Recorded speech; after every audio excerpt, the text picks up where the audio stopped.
এ পর্যায়ে বক্তব্য নিয়ে আসবেন জিয়াউদ্দিন আয়াম। বিসমিল্লাহির রহমানির রহিম।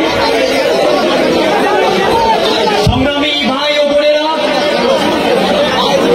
আজকের কুমিল্লা জেলায় টাউন হলে যারা জড়ো হয়েছেন, বৈষম্য বিরোধী ছাত্র আন্দোলনের ছাত্র জনতার যে সমাবেশে আজকে উপস্থিত হয়েছেন আমাদের ছাত্র জনতার সম্মানিত ক্রিয়া উপদেষ্টা, আমাদের কুমিল্লা জেলার গর্ব, আমাদের কুমিল্লার মুরাদনগরের গর্ব আসিফ মাহমুদ ভাই সহ বৈষম্য বিরোধী ছাত্র আন্দোলনের বিভাগীয় যে প্রতিনিধিগণ উপস্থিত হয়েছেন, আমার মঞ্চের সামনে উপবিষ্ট সংগ্রামী ভাই ও বোনেরা, ছাত্র জনতা, মিডিয়া প্রিন্টবৃন্দ, সবাইকে জানাই আন্তরিক শুভেচ্ছা ও সালাম। আসসালামু আলাইকুম। দুঃখের সাথে বলতে হয়, গোটা 2 মাস ধরে আমরা সংগ্রাম করেও এখন পর্যন্ত আমরা শৃঙ্খলা দেশে ফিরিয়ে আনতে পারিনি। আমি সবাইকে অনুরোধ করব, আপনারা শান্ত হয়ে প্লিজ শৃঙ্খলা ফেরানোর জন্য আপনারা সর্বোচ্চ সহযোগিতা করুন। 36 দিন টানা সংগ্রামের মধ্য দিয়ে আমরা একটি ফ্যাসিস্ট খুনি হাসিনা স্বৈরাচারী সরকারকে কিন্তু আমরা পতন ঘটিয়েছিলাম। আমরা ছাত্র জনতা স্বাধীনতার শুরু থেকেই বাংলাদেশের প্রথম থেকেই কিন্তু কুমিল্লা জেলা অগ্রণী ভূমিকা পালন করে আসছে। কুমিল্লা জেলা বীরেন্দ্রনাথ দত্ত থেকে শুরু করে কুমিল্লার অনেক নেতা কিন্তু স্বাধীনতা সংগ্রাম সহ 24-এর গণঅভ্যুত্থানে গুরুত্বপূর্ণ ভূমিকা পালন করে এসছে। আমাদের বৈষম্য বিরোধী ছাত্র আন্দোলনের যে সকল নেতৃত্ব, যে সকল নেতারা নেতৃত্ব দিয়েছেন, তার অধিকাংশ কিন্তু কুমিল্লা জেলার। আজকের এই গণঅভ্যুত্থান সংগ্রামে সফল করার জন্য সবচেয়ে বেশি গুরুত্বপূর্ণ ভূমিকা পালন করেছে এই কুমিল্লা জেলার ছাত্র জনতা। কুমিল্লা বিশ্ববিদ্যালয়ে কোটবাড়ি বিশ্ব রোডে প্রথম হামলা করেছিল, ন্যাক্কারজনক হামলা চালিয়েছিল ছাত্রলীগ এবং পুলিশ বাহিনী। কুমিল্লার ছাত্র জনতা একসাথে প্রতিরোধ করেছিল কুমিল্লা বিশ্ব রোডে। এছাড়াও কুমিল্লায় গত 3 আগস্ট কিন্তু কুমিল্লার বাগিচাগাঁও, পুলিশ লাইন, রেসকোর্স, উত্তর ধানমন্ডি এরিয়ায় ন্যাক্কারজনক হামলা চালিয়েছিল যুবলীগ এবং ছাত্রলীগের পান্ডারা। কিন্তু ছাত্র জনতা প্রতিবাদ করেছিলাম, তার ফলশ্রুতিতে 4 আগস্ট কিন্তু সেই ছাত্রলীগ কিন্তু বিতাড়িত পালাতে সক্ষম হয়েছিল।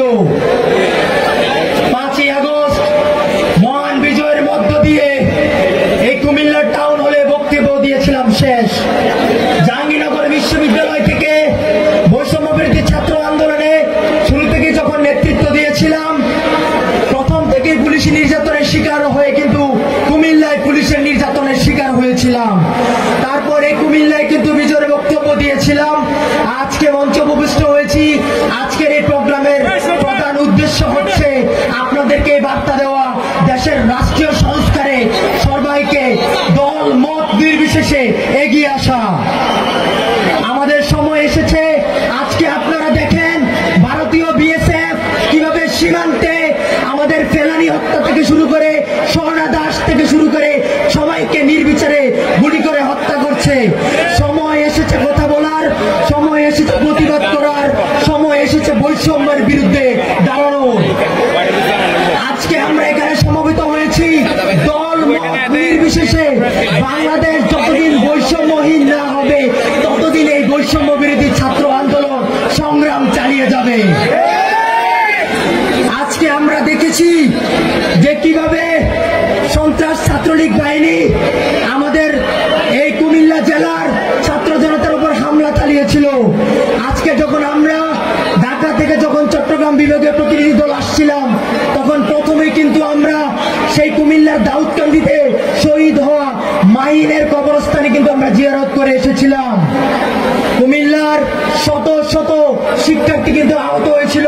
মাহিন রিফাত থেকে শুরু করে শত শত তরুণের প্রাণের বিনিময়ে কিন্তু আমরা এই স্বাধীনতা পেয়েছি। তাই আজকে আমরা এখানে দাঁড়িয়ে অন্যায়ের বিরুদ্ধে কথা বলতে পারছি, বৈষম্যের বিরুদ্ধে কথা বলতে পারছি। গত 16 বছর ধরে আমরা বাক স্বাধীনতা আমাদের হরণ করা হয়েছিল। সেই স্বৈরাচারী ফ্যাসিস্ট খুনি হাসিনা স্বাধীনতা হরণ করেছিল, আমরা অন্যায়ের বিরুদ্ধে প্রতিবাদ করতে পারতাম না, আমরা বৈষম্যের বিরুদ্ধে করতে পারতাম না। আজকে আমাদের স্বাধীনতা সফল হয়েছে যে আমরা বৈষম্যের বিরুদ্ধে কথা তুলে ধরতে পারছি। তাই সংগ্রামী ভাই ও বোন, আপনাদের অনুরোধ করছি, কুমিল্লা জেলার যে সকল ছাত্র জনতা উপস্থিত হয়েছেন, আপনারা সবাই কাঁধে কাঁধ মিলিয়ে দল মত নির্বিশেষে বাংলাদেশকে একটি অসাম্প্রদায়িক বৈষম্যহীন বাংলাদেশ করার জন্য এগিয়ে আসুন। গত 5ই আগস্টের পর 6ই আগস্ট এই কুমিল্লায় যে হামলা চালিয়ে হয়েছিল, ভাঙচুর করা হয়েছিল, ছাত্র জনতা কিন্তু সেগুলো পরিষ্কার পরিচ্ছন্ন কাজ করেছিল। এছাড়াও এই কুমিল্লার ছাত্র জনতা কিন্তু প্রতিবাদ স্বরূপ তারা কিন্তু আন্দোলন চালিয়ে গিয়েছিল। পরিশেষে বলতে চাই যে স্বাধীন বৈষম্যহীন একটি জাতি গঠনে, বাংলাদেশ গঠনে এই অন্তর্বর্তীকালীন সরকার, আমাদের সরকার, ছাত্রদের সরকারকে সহযোগিতা করুন। আপনারা জানেন আমাদের বিদেশে পাচার হওয়া 30,000 কোটি টাকা কিন্তু এই মুহূর্তে অন্তর্বর্তীকালীন সরকার ফিরিয়ে আনতে সক্ষম হয়েছে। আমরা চাই এই অন্তর্বর্তীকালীন সরকার রাষ্ট্রীয় সব কাঠামোতে সংস্কার সাধন করবে। এই অন্তর্বর্তীকালীন সরকার আমাদের সম্মানিত ছাত্র উপদেষ্টা, কুমিল্লার গর্ব আসিফ মাহমুদ ভাই থেকে শুরু করে এই অন্তর্বর্তীকালীন সরকারে যারা আছেন প্রতিনিধিগণ, রাষ্ট্রীয় সবগুলো ক্ষেত্রে পুনঃসংস্কার করে তবেই হচ্ছে গণতান্ত্রিক সরকার ক্ষমতায় আসবে। আমরা চাই এই অন্তর্বর্তীকালীন সরকার প্রতিবাদ করবে ভারতের বিএসএফরা যাতে নির্বিচারে আমাদের বাংলাদেশি নাগরিকের উপর আর নির্যাতন না চালাতে পারে, হত্যা না করতে পারে। তাই পরিশেষে বলতে চাই, আসুন আমরা দলমত নির্বিশেষে সবাই ঐক্যবদ্ধ হই, আমরা বিশৃঙ্খলা না করি, আমরা ডিভাইডেশন বিভক্ত না হয়ে যায়। কুমিল্লা জেলার যে সকল কলেজ শিক্ষার্থী উপস্থিত হয়েছেন, ছাত্র জনতা উপস্থিত হয়েছেন, সবাইকে কৃতজ্ঞতা জানাচ্ছি। আসুন দলমত নির্বিশেষে সবাই ঐক্যবদ্ধ হয়ে কাজ করি, একটি বাংলাদেশকে একটি বৈষম্যহীন বাংলাদেশ গঠনে এগিয়ে আসি।